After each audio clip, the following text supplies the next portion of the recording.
subscribe and click the bell icon and get instant notifications for all new videos.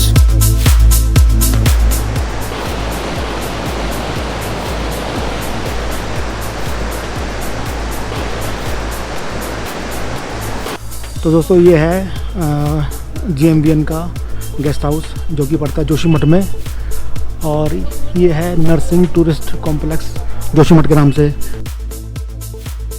एक इसका नरसिंह नाम इसलिए क्योंकि यहाँ पे नीचे की तरफ नरसिंह का टेम्पल भी है, तो आज वो दिखाऊंगा मैं आपको। तो दोस्तों ये है नरसिंह टेम्पल जिसकी सारी यहाँ पे इंफॉर्मेशन दी गई है। ये आप इसको पॉज करके भी पढ़ सकते हैं। जोशीमठ, जिसे ज्योतिर्मठ के नाम से भी जाना जाता है, जोशीमठ की समुद्र तल से ऊंचाई 1890 मीटर है। आदि शंकराचार्य जो कि ईसा मसीह के समय के आसपास पैदा हुए थे, ध्यान करने के लिए यहाँ आए और अंततः ज्योति हासिल करने के बाद यहाँ पे उन्होंने एक तीर्थ स्थल की स्थापना की। आज जोशीमठ पहाड़ों के बीच में एक प्राचीन मार्ग का प्रवेश द्वार है। जोशीमठ जो कि 4 प्रसिद्ध पीठों में से एक है और सर्दियों के दौरान श्री बद्रीनाथ का एक घर है। बद्रीनाथ की यात्रा से पहले जोशीमठ के कल्प वृक्ष और नरसिंह मंदिर की यात्रा आवश्यक मानी जाती है। यह जोशीमठ से 14 किलोमीटर की दूरी पर स्थित है। पवित्र कल्प वृक्ष का पेड़ 1200 से 2400 साल पुराना है और यह भारत के सबसे पुराने पेड़ में से एक है। और ये इसका एंट्रेंस गेट है। आप उस गुफा में भी जा सकते हैं जहां पर आदि शंकराचार्य थोड़े समय के लिए आवास स्थान बनाया था। सर्दियों में बद्री विशाल की पूजा यहीं की जाती है। जब बद्रीनाथ के कपाट बंद हो जाते हैं तो वहाँ की प्रतिमा यहाँ पर स्थापित की जाती है जो कि भगवान विष्णु के चौथे अवतार नरसिंह को समर्पित है। यह सप्त बद्री के एक भाग के रूप में प्रसिद्ध है। नरसिंह मंदिर, जिसे नरसिंह बद्री मंदिर भी कहा जाता है, 1200 वर्ष पूर्व आदि गुरु ने यहाँ पर मंदिर की स्थापना की थी। यहाँ तिमुंडा की पूजा भी होती है।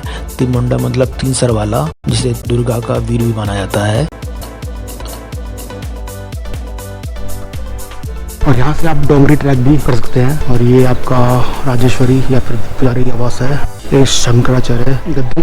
भगवान विष्णु ने हिरण्यकश्यप के वध करने के लिए नरसिंह का अवतार धारण किया था, जो कि आधे शेर और आधे आदमी के रूप में था। विष्णु उसके बाद शांत होने के लिए इस स्थान पर आए थे और भक्त प्रहलाद को यहीं पर उन्होंने दर्शन दिए थे। कहा जाता है कि संत बद्री जाड़ों के टाइम पर विश्राम करने यहाँ आते थे।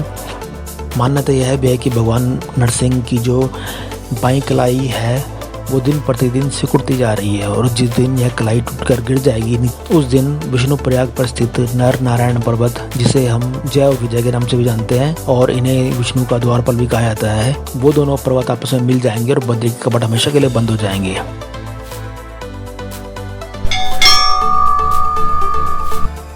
सप्त बद्री के 4 धाम की यात्रा 7 पवित्र तीर्थ मंदिर हैं जो कि भगवान विष्णु को समर्पित है। उत्तराखंड में कर्णप्रयाग के बाद बद्रीनाथ मंदिर से लेकर बद्री क्षेत्र के सतोपंथ ग्लेशियर तक बद्री वन, इन पवित्र हिंदू मंदिरों में ट्रैक स्थित हैं। सप्त बद्री मंदिर में बद्री विशाल मंदिर, बद्रीनाथ मंदिर, दी बद्री मंदिर, वृद्धा बद्री मंदिर, ध्यान बद्री मंदिर, भव्य मंदिर या फिर भावेश बद्री मंदिर, योग ध्यान बद्री मंदिर या योग बद्री मंदिर और अर्ध बद्री मंदिर।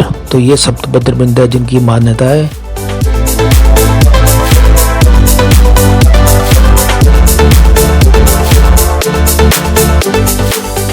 ये हनुमान मंदिर है जो कि पृथ्वी के कॉरिडोर में बना हुआ है। जोशीमठ से अगर आपको विष्णुपुर जाना है तो गाड़ी से जो रास्ता है वो है 12 किलोमीटर का। जो चार्जेस लेते हैं वो 500 रुपये लेते हैं।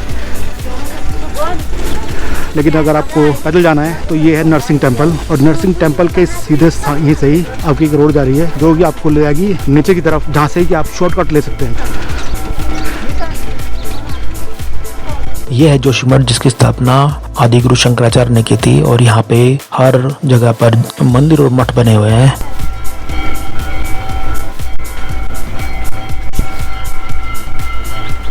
और ये पूरे एरिया में छोटे छोटे मंदिर बने हुए हैं जो कि शंकराचार्य जी ने जब यहाँ की स्थापना की थी उसके बाद ये थोड़े थोड़े मंदिर यहाँ से बनने शुरू हो गए थे। और ये सारे मंदिर आपके पूरे जोशीमठ में फैले हुए हैं।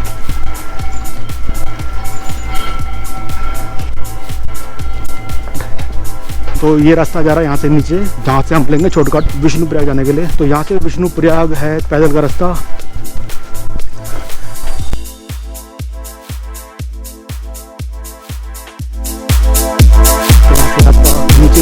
रही है, जो गांव की जो लोकल रोड वगैरह होती हैं वैसे है, तो यहाँ से आप जा सकते हैं। तो ये ऐसे ही जा रही है पूरी रोड, और ये आगे मिलेगी नीचे शॉर्टकट में एक और, फिर वहाँ से हम कंटिन्यू करेंगे। दोस्तों ये है जोशीमठ का एरिया, नीचे हम जाएंगे और नीचे कनेक्ट होंगे, फिर वहाँ से हम निकलेंगे विष्णुप्रयाग के लिए।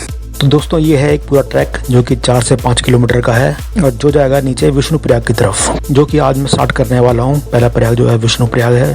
पंचप्रयाग जो कि 5 नदियों का संगम स्थल है, जो कि अलग अलग जगह अलग अलग संगम में मिलती हैं, जो कि उत्तराखंड के गढ़वाल क्षेत्र में स्थित है। जितने भी ये प्रयाग हैं सारे उत्तराखंड में ही हैं। जितने भी ट्रैकर्स और ट्रैवलर्स आते हैं सारे इन्हीं पंचप्रयाग को कवर करने आते हैं। जिस तरह पंचप्रयाग है उस तरह पंच केदार है, पंच बद्री है। और मानसून के बाद जो उत्तराखंड का एरिया काफी अच्छा हो जाता है, इसमें पूरी ग्रीनरी हो जाती है। और ये पूरा ट्रैक जोशीमठ से 5-6 किलोमीटर का है। आप शॉर्टकट लेते रहेंगे तो आपको थोड़ा बहुत कम भी पड़ जाएगा। जो कि पंचप्रयाग है ये अलग अलग नदियों के संगम से मिलकर बना हुआ है, और यही वो प्रयाग हैं जिनमें श्रद्धालुगण आते हैं और स्नान करते हैं और अपने पितरजनों को याद करते हैं। विष्णुप्रयाग में अलकनंदा नदी है, जो कि पीछे गौमुख की तरफ से आती है, गौमुख और गोविंद घाट होते हुए। अलकनंदा नदी में 5 नदियां मिलती हैं देवप्रयाग पहुंचने तक। पश्चिमी धौलीगंगा, मंदाकिनी, अलकनंदा, पिंडर, नंदाग्नि। तो ये सारी नदियां अलकनंदा के साथ ही बह चलती हैं, जो कि सारे अलकनंदा के रूप में ही आगे बढ़ती हैं देवप्रयाग तक। देवप्रयाग के बाद एक पूरी गंगा नदी बनती है, जहाँ पे अलकनंदा और भागीरथी का संगम होता है। हर प्रयाग की अपनी महत्वपूर्णता है, और यहाँ पे स्नान करने से लोग अपने पितरजनों को याद करते हैं और स्नान करते हैं। विष्णुप्रयाग में 2 नदियों का संगम होता है। ये पहला प्रयाग है। एक नदी यहाँ से आती है, एक नदी यहाँ से, फिर संगम यहाँ पे है, फिर यहाँ से बनती है आगे चल के। तो यहाँ पे आने के लिए मुझे 5-6 किलोमीटर का ट्रैक करना पड़ा है, जो कि है जोशीमठ से नीचे होते हुए शॉर्टकट में, और यहाँ से आगे जाना था, जो कि मिलेगा संगम में।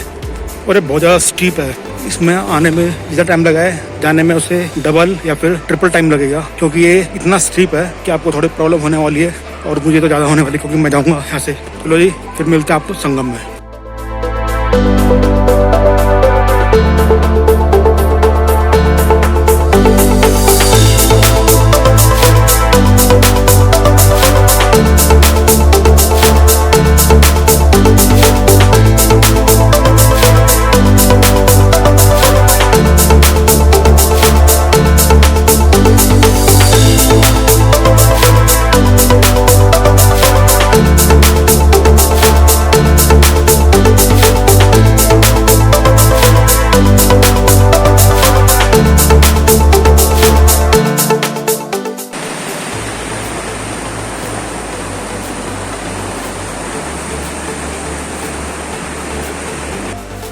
दोस्तों हम पहुंच गए हैं विष्णुप्रयाग में, जो कि है पहला प्रयाग पंचप्रयाग में से।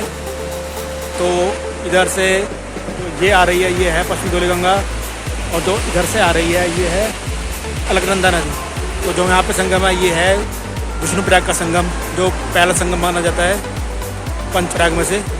तो ये पहला प्रयाग है विष्णुप्रयाग। तो विष्णुप्रयाग का ये एंट्रेंस गेट है,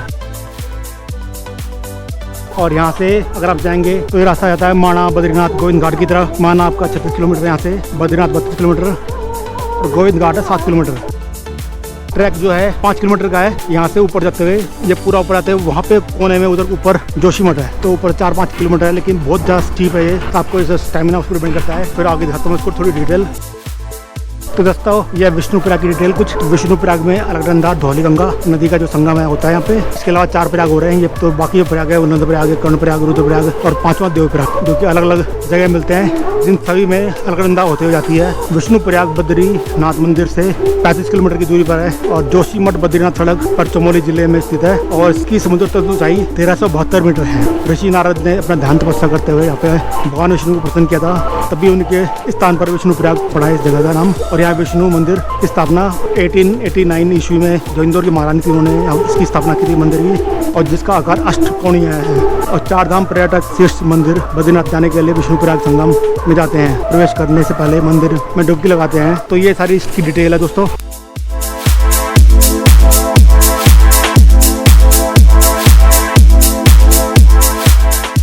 तो जो ये संगम है ये है पंचधौली गंगा और अलकनंदा नदी का है। जो अलकनंदा नदी है वो उत्तरकाशी और चमोली की जो सीमा है वहाँ पे स्वर्गरोहिणी पर्वत है। उसके उत्तरी क्षेत्र में बना हुआ जो सतोपंथ ग्लेशियर है, जिन ट्रैकर्स वगैरह उनको सबको पता है सतोपंथ ग्लेशियर कहाँ पे है। वहाँ से ये अलकनंदा नदी आती है और अलकनंदा नदी में 8 से 10 नदियाँ जो है मिलती हैं।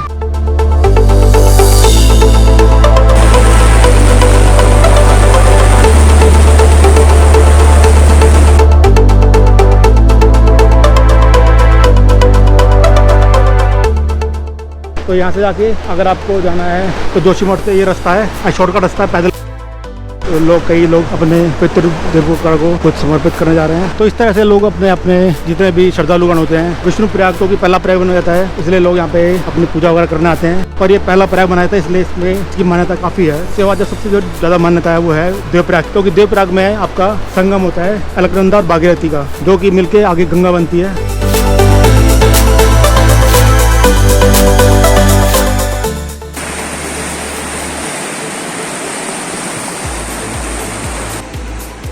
तो दोस्तों ये है विष्णु प्रयाग, ये अलकनंदा नदी है, ये पश्चिमी धौली गंगा है और यहाँ पे इसका प्रॉपर संगम है।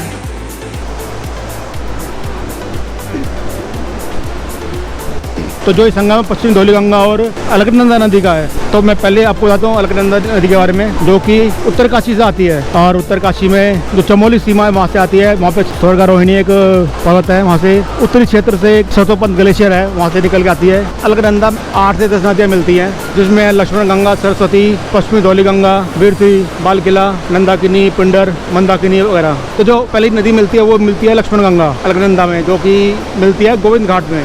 ये विष्णु गंगा के नाम से भी जानी जाती है इस गंगा को, जिसे हम पश्चिमी धौली गंगा कहते हैं, जो कि आती है धौलागिरी ग्लेशियर से, जो संसार का जो 7वां सबसे ऊंचा पर्वत है, जो कि 8167 मीटर ऊंचा है। और इसको K2 से भी जोड़ा जाता है। K2 संसार में सेकंड नंबर पे आती है। तो K2 का धौलागिरी ग्लेशियर का जनक बोला जाता है इसको। तो पश्चिमी धौली गंगा में लगभग 5 नदियाँ मिलती हैं, ऋषि गंगा, गणेश गंगा, क्योगाड़ और कीर्ति। तो माना जाता है जो, क्योंकि यहाँ से थोड़ा सा आगे बद्रिका आश्रम है, जहाँ भगवान विष्णु का निवास है। और बद्रिका आश्रम जो कि भगवत पुराण में भी उसका उल्लेख मिलता है।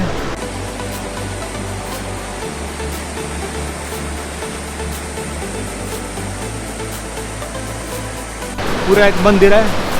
अगर आप जोशीमठ से आते हैं तो जोशीमठ से आपको यहाँ ऊपर से 5 किलोमीटर ट्रैक करके आएंगे और यहाँ से आपको आना पड़ेगा इधर, यहाँ से नीचे। तो दोस्तों ये है अलकनंदा नदी, तो यहाँ से आती है और इस पुल से होते हुए यहाँ संगम में मिलती है। अगर आपको गाड़ी से जाना है तो आप यहाँ से जा सकते हैं जोशीमठ की तरफ, लेकिन यहाँ पे गाड़ियों की सर्विस बहुत कम है, इसलिए आप उसके भरोसे ना रहें। तो आप अपना ट्रैक करते हुए जाइए, जो कि ट्रैक है आपका 5 से 6 किलोमीटर का ट्रैक है। आपको 3-4 घंटे लग जाएंगे, क्योंकि बिल्कुल स्टीप है ये, 80-75 एंगल में चढ़ाई है, तो काफ़ी स्टीप है। तो आपको पाथ बना हुआ प्रॉपर, इसमें जो आपका पाथ होता है वहाँ बना हुआ है, जैसे कि आपने मुझे आते हुए देखा होगा उस पाथ में। तो आप यहाँ से जा सकते हैं। तो आप ऐसे ही बने रहिए हमारे साथ में और इस चैनल को सब्सक्राइब और शेयर करना ना भूलें।